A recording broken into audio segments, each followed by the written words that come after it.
Mercury has now conjuncted Pluto in Aquarius, and let's get to the bottom of it.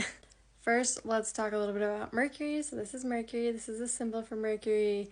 And yes, Mercury is fast, right? It's the fastest moving planet around the sun.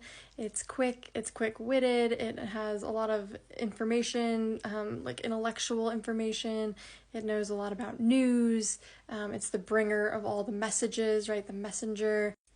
And let's talk about Pluto a little bit, which I know we've been talking about Pluto a lot because it is getting so activated.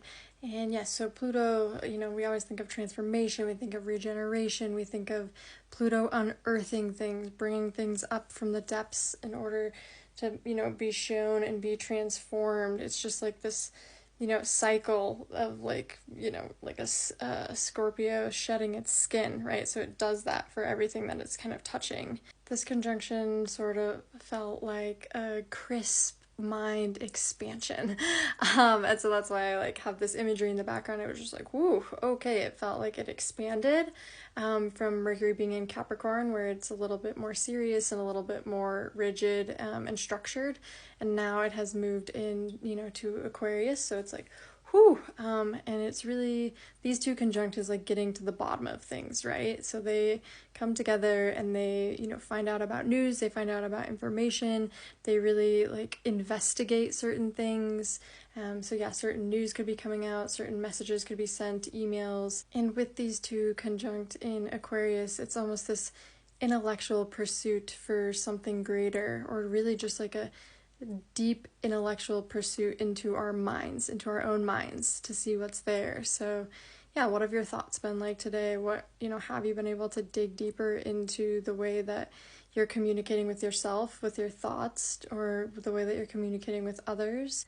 The way that we've been intellectualizing things may be shifting a little bit, right? Now that we're going to experience Mercury in Aquarius with Pluto there for the next 20 years or so, we might have this more expansive view, right?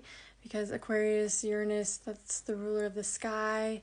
And so, yeah, we might just have that expansion in our mind space and view things a little bit differently, or view things a little bit more scientifically. Because, Aquarius is very intellectual. So having Mercury here, Mercury likes being in Aquarius. It's like, woohoo! Intellectual stimulation, mind stimulation, expansion. Look out for some announcements, or just the announcements that, you need to tell yourself as well, of like, oh, this is how I'm thinking about this. These are my thoughts.